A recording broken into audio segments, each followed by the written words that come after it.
Bonjour à tous, j'espère que vous allez excellemment bien. Aujourd'hui on se retrouve pour parler cyclisme, pour faire le débrief de la 5e étape de ce Tour de France. On va revenir un petit peu sur tout ce qui s'est passé, bilan des Bleus, classement en fin de vidéo, note de l'étape, sondage comme d'habitude dans les vidéos. Si vous voulez voir les autres vidéos de la chaîne, n'hésitez pas à vous abonner. N'hésitez pas également à rajouter la petite cloche, comme ça vous êtes au courant des dernières vidéos qui sortent sur la chaîne. Le pouce bleu, bien entendu, ça fait toujours plaisir, ça permet de savoir si la vidéo vous a plu. Vous pouvez également réagir dans les commentaires, partager la vidéo sur les réseaux sociaux. Dans les commentaires, vous pouvez me dire quel coureur vous a plu, quel coureur vous a déçu, alors que le chat a décidé d'aller dans la litière. C'était pas arrivé depuis quelques temps sur les vidéos Tour de France. Si vous avez les moyens et que vous voulez soutenir mon travail, vous pouvez faire un super thanks et je remercie les gens qui le font. C'est un petit peu bruyant, hein, je m'en excuse. Et puis, si vous voulez soutenir mon travail également, vous pouvez rajouter la petite cloche. Comme ça, vous cliquez plus rapidement sur les miniatures et sur les notifications. Et comme ça, les vidéos sont plus mises en avant par YouTube. Étape numéro 5, qui était réservée plutôt aux sprinters. C'est ce qui s'est encore produit, hein. On n'a pas eu énormément de spectacles aujourd'hui, il faut bien le dire. 2 points. Premier point, la réalisation. Il s'est vraiment pas filmé des sprints. Moi, c'est vraiment le domaine où la réalisation du Tour de France me fait vivre un cauchemar. Mais vraiment. Alors là, en plus, aujourd'hui, il n'a pas filmé du bon côté. Il nous a fait la réalisation du Giro dans la dernière ligne droite. Hein. Je ne sais pas si vous vous souvenez, la fois où il y avait Unizzolo qui avait fait deuxième, et en fait, c'était lui qui était en gros plan. Il filme Jacobsen en gros plan, et il n'y a absolument pas Cavendish. Donc voilà, grosse erreur à ce moment-là. Autre problème, c'est qu'il n'y a aucune caméra d'hélicoptère, encore une fois, que ça soit dans le direct et dans le replay. Heureusement, il y en a une, mais dans le direct, il n'y en a pas. Deuxième problème pour moi, c'est les caméras fixes qui n'étaient pas positionnées pour moi au bon endroit pour avoir un sprint bien filmé, parce que la caméra qui est en plein dans le virage, entre la caméra qui est plein dans le virage et la caméra de face, dans la dernière ligne droite, je trouve qu'on rate beaucoup d'informations entre ces deux caméras-là, et que la caméra en fait de virage ne permet pas de comprendre beaucoup de choses au niveau du sprint. Ça, je trouve que c'est une erreur. Encore une fois, la réalisation, ça doit être au service de la compréhension en premier. Et après, il y a la beauté de l'image. Mais au début, pour moi, il doit y avoir la compréhension. En parlant de réalisation, même là-dessus, je trouve qu'il est moins bien que Jean Morisog, parce que, je parlais de la beauté de l'image. Moi, je veux surtout en premier que la réalisation nous permette de comprendre ce qui se passe à l'écran. Sur le sprint, donc c'est pas possible. Je l'ai regardé au moins, il n'y a que sur le Tour de France quasiment, je regarde les sprints, je suis obligé de la regarder 5 ou 6 fois, et encore, même en les regardant autant, c'est-à-dire en me les revisualisant le dernier kilomètre, je rate quand même des trucs. Pour vous dire quand même, hein, c'est assez formidable. Savoir qui est responsable de la chute de Pedersen, pour l'instant, je ne peux pas vous dire. Si quelqu'un a réussi à voir, qu'il me le dise en commentaire, ou s'il a vu sur Eurosport, mais moi, comme j'enregistre assez vite après l'arrivée d'étape, je ne peux pas voir les débriefs d'Eurosport. Voilà, je n'ai pas le temps, tout simplement, de voir les débriefs de France Télé ou d'Eurosport, parce que j'enregistre tout de suite. Non, je trouve que même sur les images de châteaux, les images de monuments, je trouve que c'est pas hyper bien filmé. Il y a un moment où c'était une cathédrale, ils passaient dans une cathédrale, ils ont utilisé un drone. Waouh, c'était Gerbasland, mais vraiment, hein. Parce que le drone il pivotait un peu dans tous les sens, les mouvements étaient hyper brusques du drone, et un drone, il faut savoir que très vite ça peut filer la gerbe, mais vraiment, moi très vite ça me file la gerbe, je sais pas s'il y a que moi, mais quand les mouvements sont mal faits, et surtout quand les mouvements sont mal faits et qu'il n'y a pas forcément un autre truc en mouvement, ça file la gerbe. Quand ça bouge gauche-droite, là comme ça, violemment, c'est horrible. Déjà parce que les caméras hélico ne font jamais ça normalement. Et là, j'avais l'impression de regarder un truc asiatique, parce qu'il faut savoir que c'est la télé en Asie. Il y a beaucoup de changements de caméra, beaucoup de zoom, dézoom comme ça dans l'écran, et à la fin ça fait mal au crâne. Putain, j'ai eu cette sensation-là, c'était terrible. Mais vraiment, c'était dans les 50-60 derniers kilomètres, à un moment, c'est atroce la manière dont il a filmé le monument. Ça donnait envie de gerber.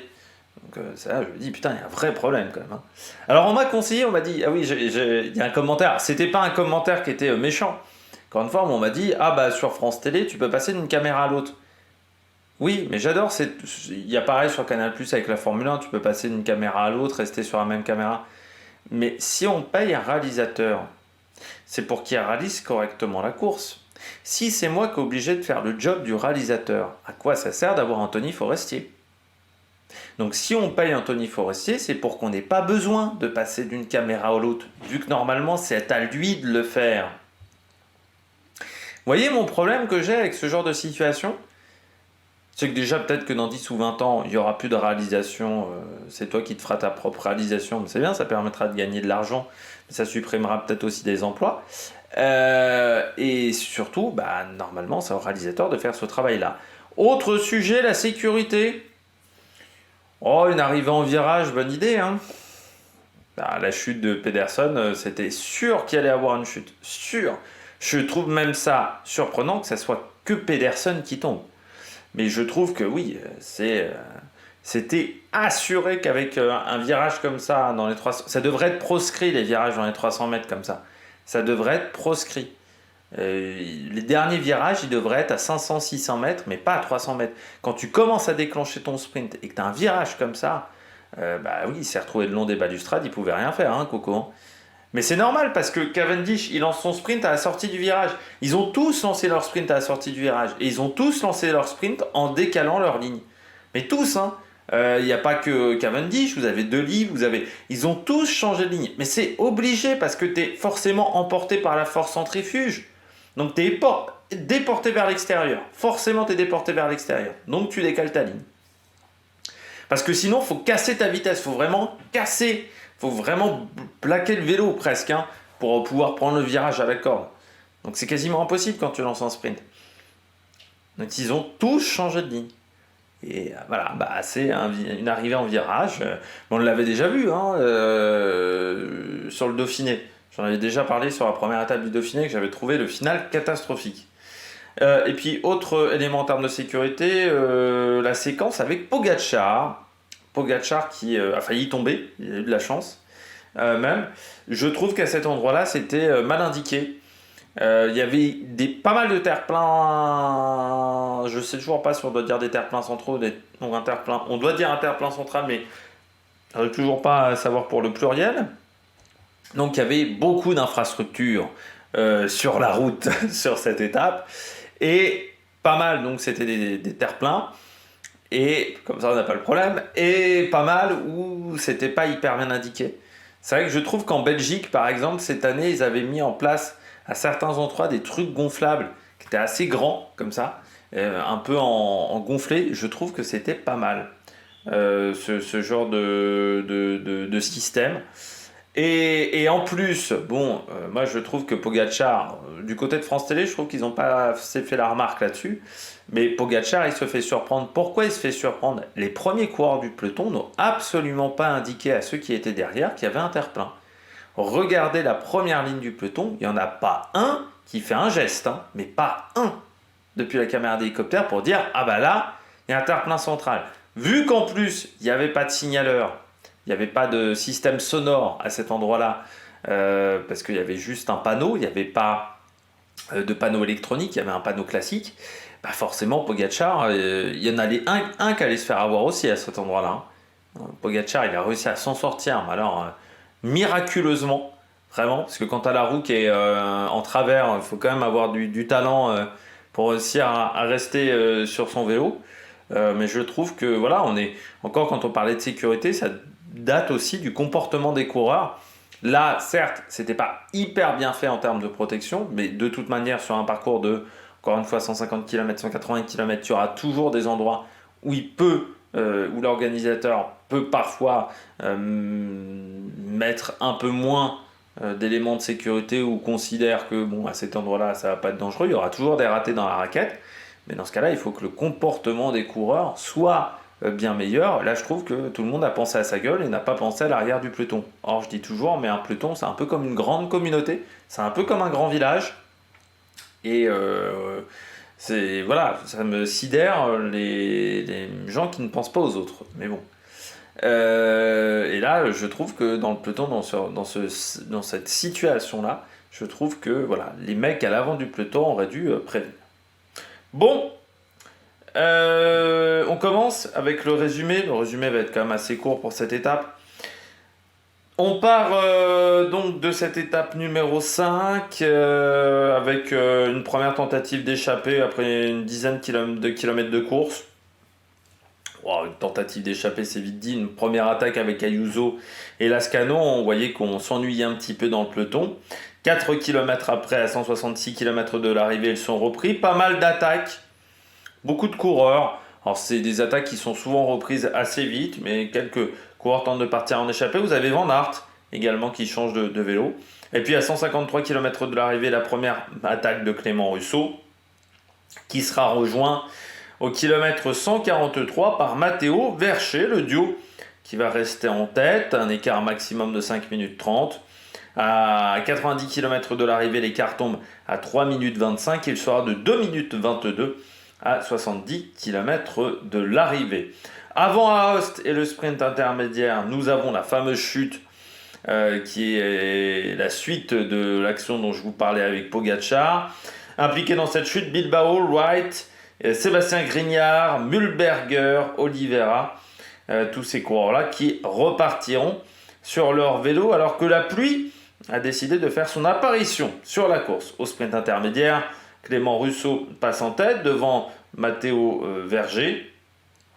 Derrière, vous avez Vercher, pardon, je ne sais pas pourquoi j'ai mis Verger. C'est Vercher, Matteo Vercher. Pedersen passe lui en tête pour le peloton devant Sam Bennett, Girmay et Philipsen. Et à ce moment-là, l'écart n'est plus que d'1 minute et le peloton qui reprendra les coureurs échappés à 35 km 800 de l'arrivée. Dans la côte de 4e catégorie, la dernière côte de la journée, la première avait été remportée par Clément Russo, la deuxième par Jonas Abrahamsson, qui prend donc un point supplémentaire. Et puis entre 25 et 20 km de l'arrivée, on aura 2 chutes. La première pour Alexander Kristoff, la deuxième pour Christophe Laporte, qui se fait tout bonnement percuter la roue avant, et qui donc va glisser jusqu'au terre-plein central. Au départ, il avait l'air de se regarder un petit peu le genou, mais ensuite, ça avait l'air de... Ouais, il est revenu dans le peloton comme Alexander Kristoff, donc pas vraiment de problème. On arrive dans le final. Pas mal de trains bien positionnés, la DSM, Israël. On a également l'équipe Astana qui est bien positionnée. Et puis à 4-5 km de l'arrivée, vous avez Victor Campenart qui fait un gros relais. Avec derrière lui Arnaud Delis, c'était un petit peu trop tôt à ce moment-là. Et puis dans le final, vous avez Alpecin qui remonte au dernier moment, parce que jusqu'à là, ils avaient été assez discrets. Sauf que c'est Mark Cavendish qui va lancer le sprint, qui va surprendre Jasper Philipsen. Il va passer par le côté droit... par le côté gauche de la route, et Cavendish qui va s'imposer grâce à un gros numéro à 300 mètres pour se faufiler dans le peloton devant Jasper Philipsen, troisième Alexander Kristoff, comme quoi la chute ne l'a pas gêné, et une chute donc dans le final avec Mats Pedersen et Axel Zinglet qui va réussir à sauter au-dessus du coureur de la Lidl Trek. Les sondages pour cette étape, j'ai décidé de faire 2 sondages. Pour vous, qui va gagner la 5e étape? En 1, Jasper Philipsen, 53%. En 2, Arnaud Delis, 22%. Sam Bennett, 4%. Phil Bauhaus, 1%. Un autre coureur, 20%. Eh bien, c'était le bon choix. Tadej Pogacar va-t-il gagner le Tour de France? Oui, à 79%. Non, à 21%. Pour cette deuxième question. On verra si le score évolue d'ici la fin de cette première semaine. Note de l'étape, j'ai mis 6 sur 20. C'est 2 points de plus que l'étape de Turin. Déjà parce qu'on a quand même une échappée, même si on a Alors, on n'a jamais eu véritablement d'inquiétude quant à la capacité du peloton de revenir, mais je trouve qu'ils sont quand même bien battus dans l'échappée.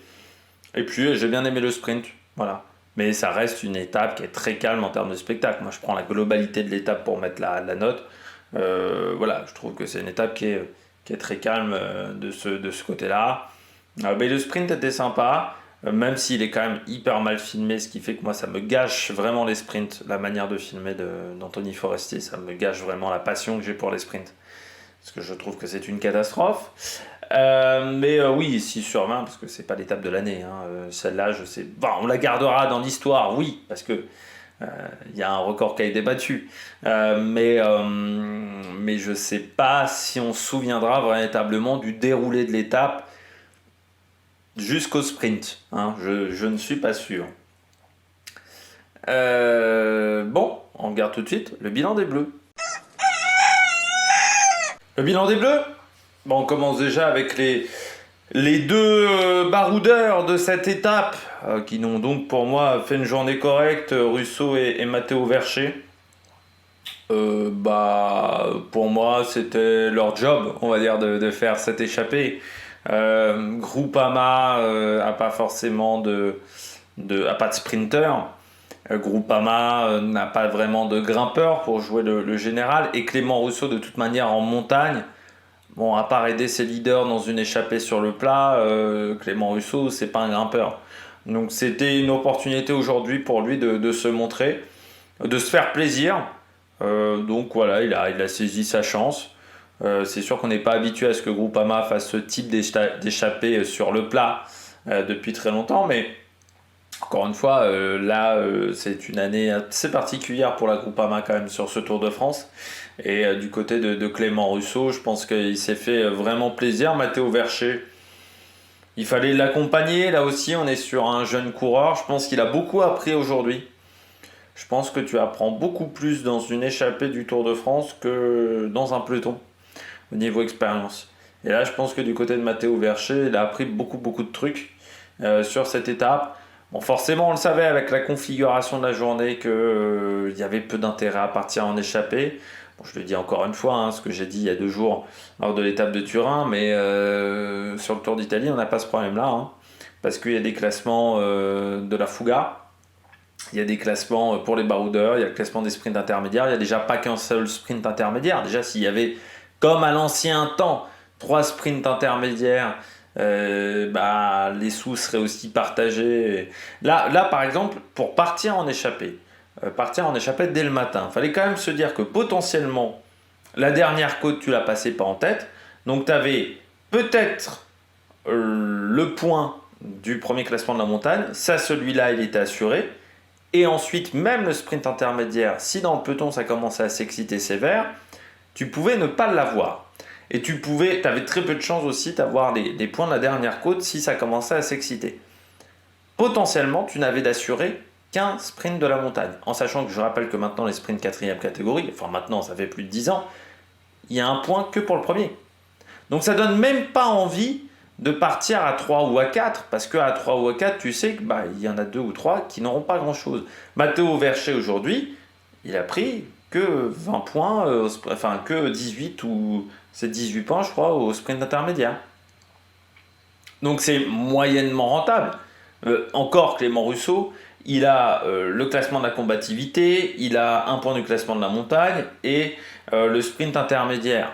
Lui, sa journée a été un peu plus rentable, mais ça reste quand même trop faible. Et quand je vous parlais de carottes, typiquement, on est là-dedans. Il n'y a pas de carottes parce que d'un côté, d'un point de vue financier, pas très intéressant. D'un point de vue image, encore une fois, je vous parlais que les équipes maintenant font plus d'échappées publicitaires. L'image l'image de marque est obtenue grâce aux résultats, pas grâce aux échappées publicitaires. Et surtout, il n'y a plus de petites équipes en plus en 2e division. Parce qu'avant, c'était un peu le job des équipes de 2e division. Mais même un budget comme Total, aujourd'hui, c'est à 10 millions d'euros. 10 millions d'euros, on attend autre chose que seulement des échappées publicitaires sur le Tour de France. On attend quand même un minimum de résultats. Et de toute manière, tant qu'il n'y aura pas un truc pour les baroudeurs, tant qu'il n'y aura pas au moins plus de sprints d'intermédiaire, par exemple, au moins un peu plus de carottes, forcément sur les étapes de plat, il ne se passera pas grand-chose. Et demain, il se passera vraiment rien, je pense. Enfin, s'il y a un coureur qui part en échappée, c'est pour la beauté du geste. Hein. C'est pas il n'y a pas un intérêt sportif derrière. Deuxième coureur correct sur cette journée, donc après Russo et Vercher, c'est Arnaud Démare. 7ème aujourd'hui Arnaud.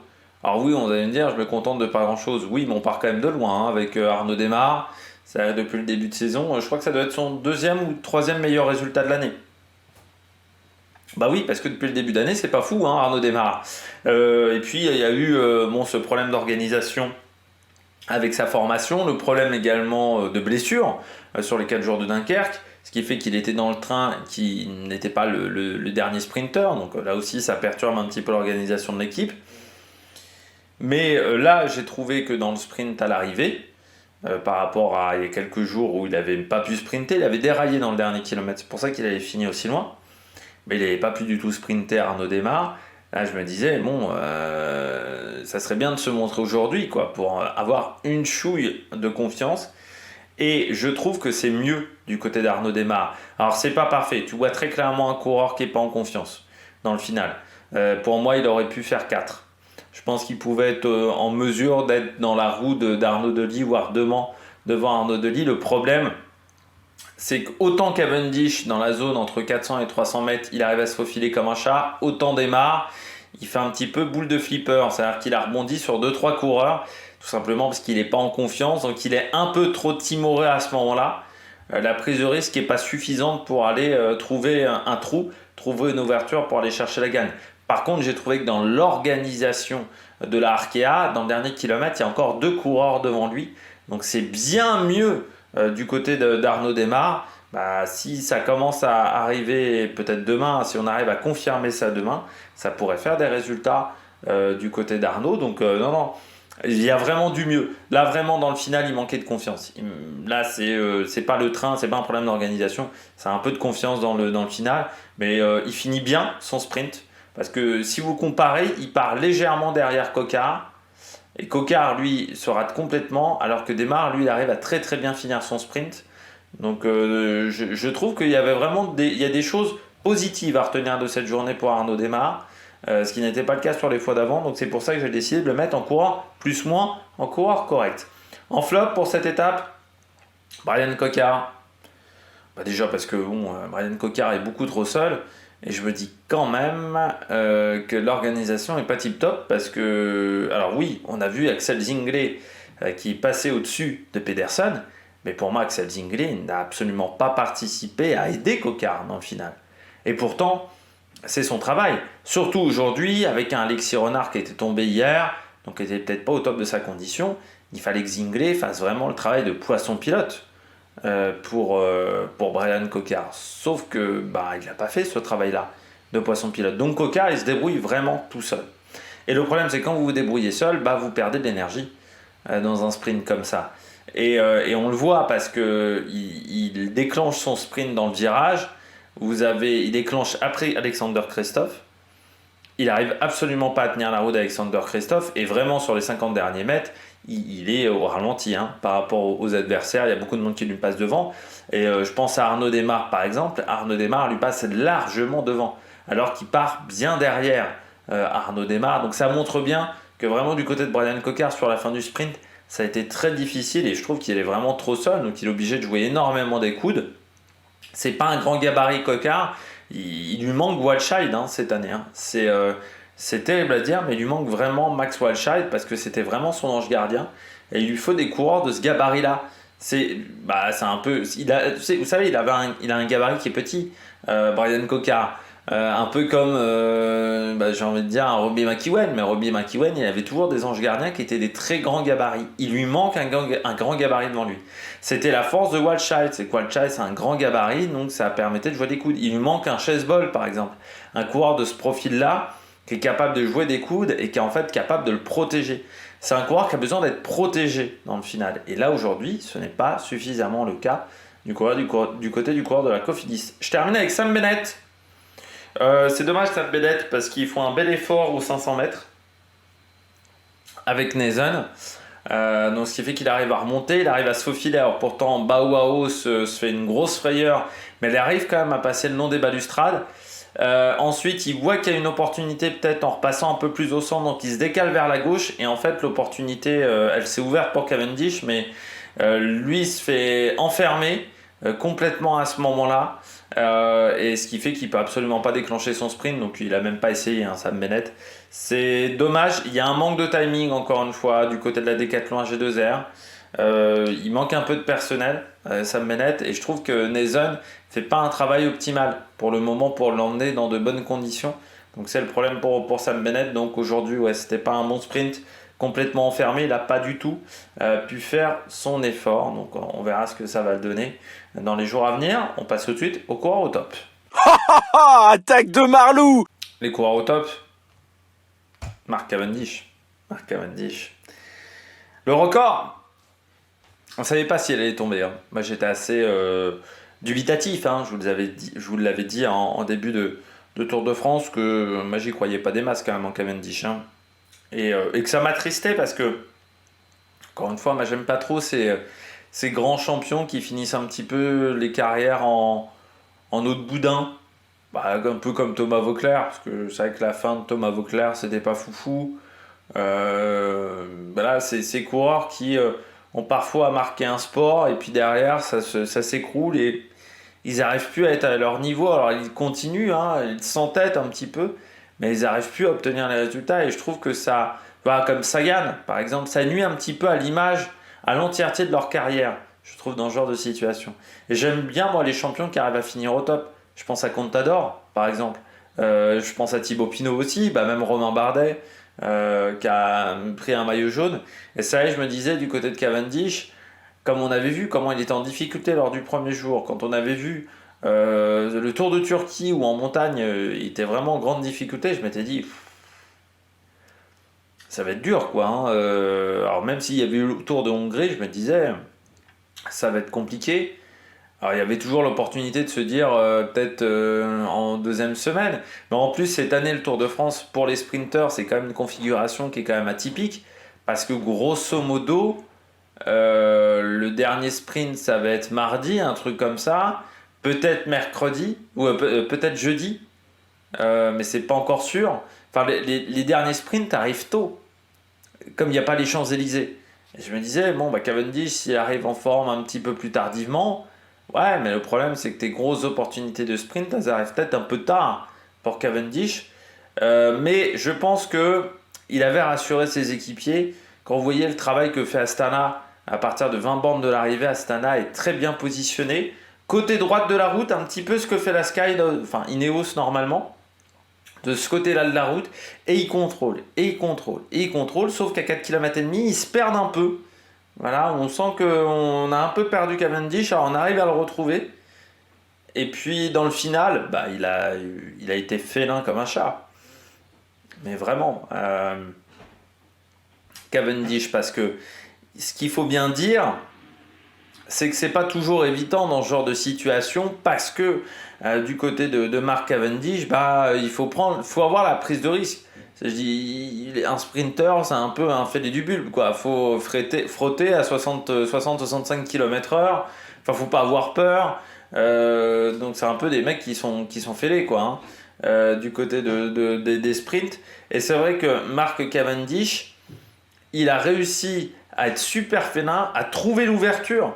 Il trouve l'ouverture, mais avec une habileté qui est vraiment dingue, avec une agilité qui est vraiment dingue. Et ensuite, quand il déclenche son sprint, Cavendish, vraiment sur le déclenchement, il surprend tout le monde.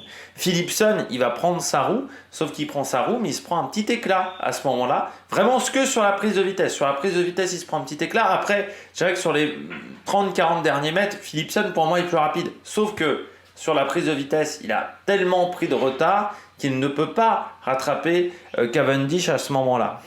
Mais vraiment, il a été très doué entre 400 et 300 mètres. Il fait des mouvements qui lui permettent vraiment de se débloquer la situation. C'est ça qui lui permet de débloquer la situation. Et oui, bah, moi, je suis impressionné. Je suis impressionné par deux choses. Je suis impressionné par Cavendish parce que 35 victoires, si on compare même à des Petaki ou autres, sur le Giro, c'est quand même assez exceptionnel. Et pourtant, Petacchi, il a parfois fait 10 victoires dans la même année. Hein. En 2004, je crois. Hein. C'est 2003-2004 où il enchaîne 10 victoires d'affilée. Donc voilà. Et Cavendish réussir à faire 35 victoires sur un même grand tour, c'est impressionnant. Surtout sur le Tour de France, mais même sur un grand tour, c'est impressionnant. Et surtout, il y a ce record d'Eddy Merckx. C'est-à-dire que c'est battre Eddy Merckx, c'est pas battre n'importe qui. On bat quand même la star du cyclisme, la légende vivante du cyclisme. C'est comme aux 24 heures du Mans, quand Christensen a battu Jackie X. Ah, tu bats la légende des 24 heures du Mans. Où le mec arrivera à... Enfin, quand les records de Schumacher sont commencés à tomber aussi. Tu bats pas n'importe qui, putain, tu bats Schumacher. Et voilà, c'est pareil avec Cavendish, quoi. Tu bats Eddy Merckx. Alors oui, c'était pas sur le même registre. Eddy Merckx n'était pas un sprinter, mais c'était un cannibale. Voilà, c'était le cannibale qui gagnait quand même sur énormément de terrain, comme Pogacar. Et surtout Cavendish. Moi, ce qui m'impressionne le plus avec Cavendish, c'est la longévité. 15 ans. Et oui, mais 15 ans entre la première et la deuxième victoire. Et la dernière, potentiellement la dernière, on ne sait pas si on aura d'autres, mais si c'est celle-là la dernière, 15 ans. C'est impressionnant. La première victoire, enfin plus de 15 ans, même 16, la première victoire c'est 2008. À l'époque, avec l'équipe Columbia, il avait déjà un maillot bleu, Mark Cavendish. Et là aujourd'hui, faire ça 16 ans plus tard, c'est impressionnant. Surtout que j'ai connu les premières victoires de Cavendish, et je l'avais dit, je crois, quand il avait regagné avec la Quick Step, c'est que c'était quand même le mec le plus arrogant au monde, Cavendish. Mais c'était une tête à claque même, en début de carrière. Le mec était arrogant, ça a dit, voilà, aujourd'hui je vais gagner. Voilà. Mais des sprinters, on a vu quand même des personnages, mais lui c'était, je crois, l'un des plus arrogants de l'histoire, Cavendish. Et je me disais, quand il commençait à être un petit peu en difficulté dans sa carrière, je me disais, lui, je suis pas sûr qu'il arrête pas à jouer à 32 ou 33, s'il n'arrive pas à être au sommet. Moi, je pensais que Cavendish vivait vraiment que pour la victoire. Il vivait pas forcément pour la passion du cyclisme, mais il vivait vraiment pour la victoire. Il vit pour la victoire, mais il a une telle envie de toujours gagner, que il est toujours là en 2024. C'est ça qui est fou avec Cavendish. Il a une telle soif de victoire que partir à l'entraînement, se faire mal, continuer à cravacher tous les jours, c'est toujours ce qui le maintient, maintient sa passion, maintient son envie dans le cyclisme. Je dis ça, c'est quand même dingue quoi, du côté de Cavendish. C'est quand même fou. C'est vrai qu'il y en a des qui ont remarqué quand même que la première fois qu'il gagne sur le Tour de France, il bat Torusoft et Fréré. Torusoft, il est chez Ono X, ça serait même intéressant de l'interviewer demain du côté des mecs qui sont sur le Tour de France. Aujourd'hui, il a battu des Philipsen, des mecs qui étaient qui avaient même pas 10 ans, je pense, à ce moment-là. Donc ça, c'est dingue. Et Cavendish, ouais, c'est impressionnant. Mais c'est surtout qu'en plus, Cavendish, la carrière n'a absolument pas été un long fleuve tranquille, la carrière du Cavendish. Il y a eu des moments de haut, de très haut, mais il y a aussi des moments d'énormes bas. Je ne sais pas si vous vous souvenez, en 2020, quand il est chez Bahreïn McLaren, je sais plus c'était quelle course en Belgique, je sais plus c'était une Flandrienne, je sais plus c'était pas le Grand Prix O3, où il est en pleurs et se dit à ce moment-là, ma carrière est finie. Il est récupéré par Patrick Lefebvre, faut quand même saluer des fois ce que fait Patrick Lefebvre, avec un petit salaire. C'est un grand coup dans les transferts. Il arrive à gagner. Derrière, il doit aller dans l'équipe de Jérôme Pinault, la fameuse équipe World Tour de Jérôme Pinault. Le projet se fait pas. Il se retrouve donc à sec. Heureusement, il y a Vinokourov qui sent aussi le bon coup, comme Lefebvre, qui décide de le recruter. Sauf que il voit que les années passent. C'est plus compliqué pour lui d'obtenir des résultats, surtout qu'Astana, dans ce domaine-là, n'était pas forcément l'équipe la mieux armée. Et il arrive quand même à aller chercher une victoire sur le Giro. Et là, en ce début d'année 2000, dont derrière, il se pète la clavicule, alors que la veille à Bordeaux, il fait un bon résultat sur le Tour de France 2023. Il repart pour une nouvelle année, alors que normalement, il devait prendre sa retraite. Alors là, je me dis, bon. Et il a toujours la motivation et toujours cette capacité à aller la chercher, la victoire. Alors, on va voir maintenant du côté de Cavendish. Il a réussi son objectif. quasiment 2 carrières de fin de carrière. Maintenant, il va falloir voir s'il ne va pas y avoir un palier de décompression du côté de Cavendish. Mais content voilà, pour le coureur anglais, le coureur de l'île de Man. Il a fait aussi découvrir l'île de Man. Et il a permis de voir que l'île de Man, c'était pas que le Tourist Trophy en moto, c'était aussi Cavendish.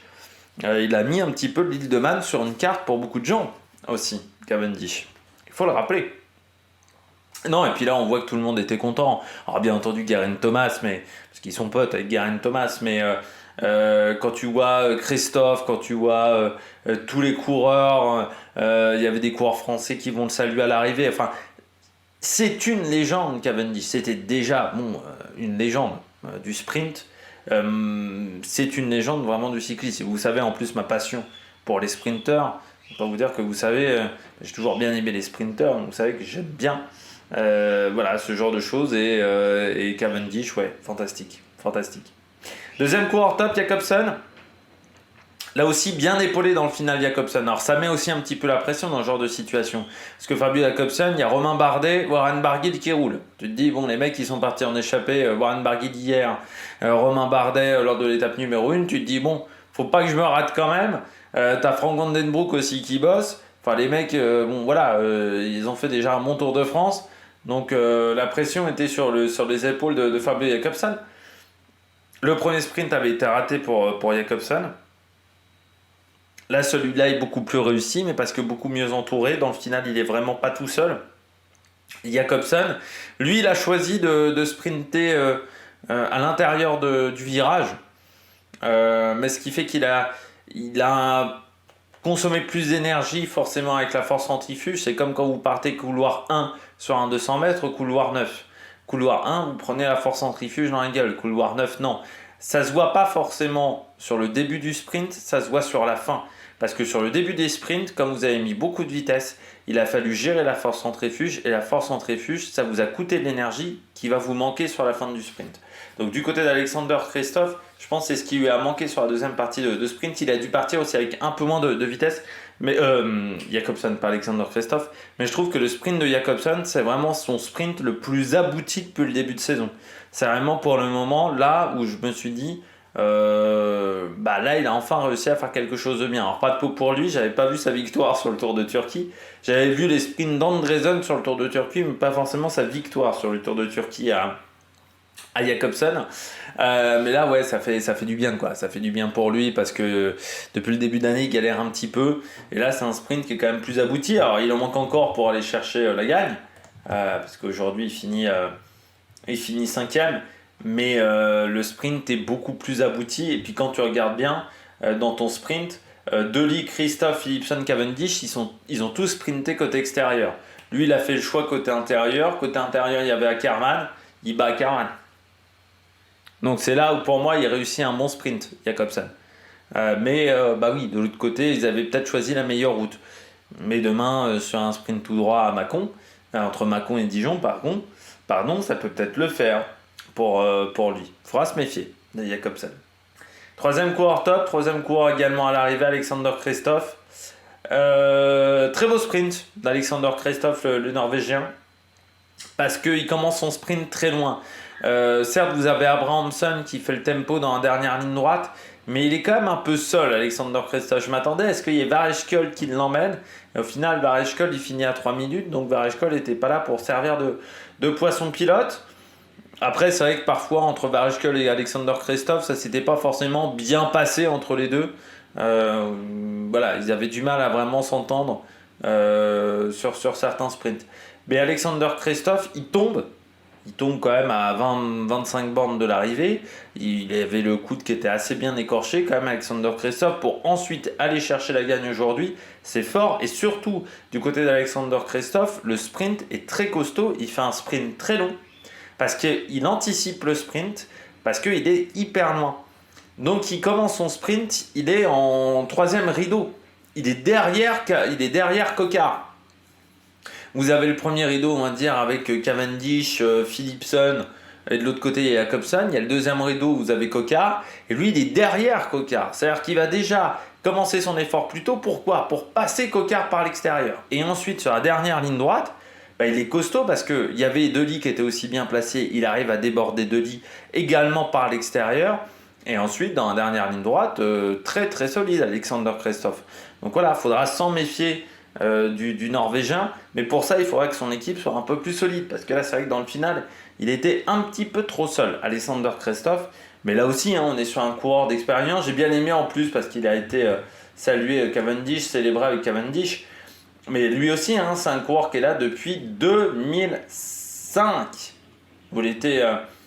2006, pardon, première année chez les professionnels dans une équipe continentale, première année en World Tour, première année dans une grosse équipe, c'était 2010 où il était chez BMC, World Tour à partir de 2011 avec la BMC, ensuite la Katusha, puis la UAE, puis Intermarché pour aller ensuite chez Uno X. Donc non, c'est quand même du très très costaud du côté d'Alexander Kristoff, 36 ans, Parle Cavendish, il a à peu près le même âge. Cavendish, il a 39, voilà, il y a 3 ans d'écart, mais les deux se connaissent bien du côté des équipes cyclistes. Et c'est vrai que celle-là, elle fait du bien, sa 3e place, elle donne de la confiance pour la suite. Parce que c'est vrai que l'année dernière, son Tour de France avait été compliqué, un meilleur résultat, ça avait été une 6e place. Il n'a pas gagné sur le Tour depuis 2020. Avec cette fameuse première étape du côté de Nice. Donc voilà, ça fait depuis quelques temps qu'il n'a pas gagné sur le Tour de France. 2022, ça ne s'était pas forcément bien passé. Donc voilà, je pense qu'il a envie de retrouver le chemin de la victoire. C'est assez marrant même, il n'a jamais fait la Vuelta, Alexander Kristoff, et il n'a pas fait le Giro depuis 2012. Et dans sa carrière, il n'a fait qu'un seul grand tour par an. Voilà, il n'en a jamais fait plus d'un. C'est-à-dire depuis 2011, il a toujours fait un grand tour, mais il n'en fait qu'un par an. Voilà, assez marrant la carrière d'Alexander Kristoff. Et puis je termine avec Philipsen. Bien entouré, Philipsen, il avait besoin de rectifier le tir après un premier sprint qui avait été compliqué pour le coureur belge. Là encore, la journée est plutôt bonne pour Alexander Kristoff avec cette 2e place, bien emmenée, bien protégée par Van Der Poel. Je dirais que Van Der Poel a parfois fait un travail d'équipier qui était un peu meilleur que ça. Il est vraiment surpris par le démarrage de Cavendish. Il est vraiment cueilli à froid par le démarrage de Cavendish. Il prend tout de suite la route, mais mais forcément sur ses 15-20 premiers mètres, il n'arrive pas à tenir la cadence. Ensuite, il revient, mais il ne peut pas dépasser Cavendish parce que Cavendish arrive à garder assez de vitesse terminale. Et c'est vraiment sur cette prise de vitesse, sur cette phase de poussée, où Cavendish a été plus rapide que Philipsen. Voilà, dans cette phase-là. On regarde tout de suite les bonnets d'âne. Les bonnets d'âne du jour. Je commence avec Mats Pedersen. On va certes parler de la chute. J'ai l'impression qu'il n'est pas responsable de la chute, mais encore une fois, c'est dur à dire parce que les images ne sont pas excellentes, les images que j'ai vues. Mais en fait, pourquoi je mets Pedersen? Parce que du côté de la Lidl Trek, on s'est raté aujourd'hui. Et je trouve qu'on s'était déjà raté sur le premier sprint collectivement. Il est mal emmené, Pedersen. Là, de toute manière, même s'il n'y a pas la chute, il ne fait pas mieux que 9 ou 10 aujourd'hui. Vu où il est placé au moment de la chute, il ne peut pas faire mieux que 9 ou 10. Il est totalement enfermé. Mais pourquoi il est totalement enfermé? Parce que le travail de la Lidl Trek n'a pas été bon. Il n'y a jamais eu véritablement un gros train de la Lidl Trek pour le positionner dans les premières places du peloton. Contrairement à ce que fait Astana, contrairement à ce qu'a fait la Lotto aussi un petit peu, même si c'était pas dans le bon timing pour Arnaud Delis, là autour de Pedersen, il y a du monde, mais trop loin, pas suffisamment performant pour faire un gros tempo pour le coureur danois. Et ça lui a vraiment manqué dans le final, parce que il se retrouve beaucoup trop loin. Alors forcément en plus il tombe, chute à haute vitesse, ça aura des conséquences, même s'il n'y a pas de fracture. Ça aura des conséquences parce qu'on tombe pas à 65 km/h, c'est pas anodin. Donc peut-être que demain il sera courbaturé, peut-être que demain aussi il prendra peut-être moins de risques. Ce qui n'est pas l'idéal, c'est que demain c'est quand même plutôt un sprint, normalement qui est prévu entre Mâcon et Dijon. Donc vraiment pas l'idéal pour Mats Pedersen. Mais là aujourd'hui, le placement était pas bon. Le placement était pas bon du tout du côté de la Lidl Trek. Moi, je trouve on a rarement vu un train véritablement en place du côté de la Lidl Trek. C'est assez surprenant parce que cette équipe fait plutôt du bon boulot depuis le début de saison pour placer ses sprinters, que ça soit Mats Pedersen, que ça soit pas Zana du tout, mais que ça soit également le coureur italien Jonathan Milan. Et les deux sont plutôt bien emmenés depuis le début de saison. Mais là, ils se sont complètement ratés. Et ça avait été déjà le cas sur le premier sprint où j'avais trouvé que Pedersen s'était retrouvé devant beaucoup trop tôt. Et ce qui fait qu'il y a le fameux moment où il essaye d'attendre, mais il se fait... il attend, il se dit bon, je vais quand même lancer mon sprint à 350 mètres, mais il fait un sprint qui est beaucoup trop long. Et ce qui fait que dans cette phase d'attente, il bloque un petit peu Sam Bennett qui était plutôt mieux placé. Mais là, du côté de Mats Pedersen, c'était vraiment pas bon. Et puis encore une fois, cette chute, se prendre les balustrades à cette vitesse-là, c'est pas très bon pour la suite de sa course. J'espère qu'il n'y aura pas de fracture de la clavicule même pour Mats Pedersen. On continue. Deuxième bonnet d'âne avec Dylan Groenewegen. Ça fait 2 jours qu'il a enfermé Groenewegen. Pour moi, lundi, il avait un équipier, mais à un moment, il fait pas le bon mouvement. Il se fait surtout déborder par Guermeil et ça lui coûte cher. C'est-à-dire Guermeil lui passe devant et ça lui coûte très cher. Là, aujourd'hui, il est déjà aux alentours de la 10e place à 500 mètres de l'arrivée. Donc là, déjà, tu es en 3e, 4e rideau. En plus, tu es côté intérieur du virage. Donc à ce moment-là, côté droit, il n'y avait vraiment pas d'espace. C'était complètement fermé. Il va y avoir le moment où Bauhaus se fait une frayeur. Donc lui, ça le ralentit complet à ce moment-là. Après, il essaye de se repositionner derrière, mais il est à l'arrière de la boule. Et il ne peut pas faire de miracle. Groenewegen à l'arrière de la boule, il ne peut pas faire un sprint de qualité, donc il finit forcément très loin. C'est dommage parce qu'il semblait bien. Au mois de mai, mois de juin, il a fait pas mal de résultats. Champion des Pays-Bas quand même devant Olaf Koy. Mais si du côté de la Jayco Alula, on ne lui met pas un minimum de main d'œuvre avec lui, Groenewegen, c'est quand même un sprinter qui a besoin aussi un minimum de personnes dans un train. S'il n'a pas le train avec lui, ça commence à devenir compliqué. Et là, très clairement, aujourd'hui, c'était pas possible. Malgré les lunettes aéro qui vont être interdits. Le cache aéro, là, ça fait quand même des lunettes à plus de 350 boules, 400 boules, je sais plus le prix des lunettes. C'est pas mal, pour avoir l'air d'un con, ça fait cher quand même, du côté de Groenewegen.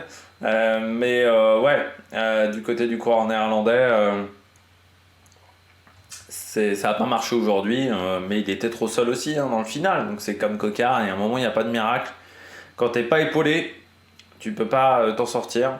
C'est dommage parce que tu as quand même du beau monde normalement, et, notamment je pense à Michael Matthews, pour t'aider normalement à t'en sortir dans ce genre de sprint. Mais là c'était pas le cas. Et puis je termine avec Intermarché. Je trouve que c'est pas un bon sprint du côté d'Intermarché. T'as les mecs qui font 8 et 9. Donc déjà il y a un problème. Quand tu as les 2 sprinters qui suivent, ton problème c'est que vu ce qu'a montré Guermeil, pour moi Tyson il doit faire poisson pilote. Vu ce qu'il a montré Guermeil sur le premier sprint, où il a développé énormément de puissance, t'as beau être Gerben Tyson, t'as beau être une très bonne pépite belge, pour moi on doit faire le sprint pour Guermeil. Sauf que on casse l'équipe en deux.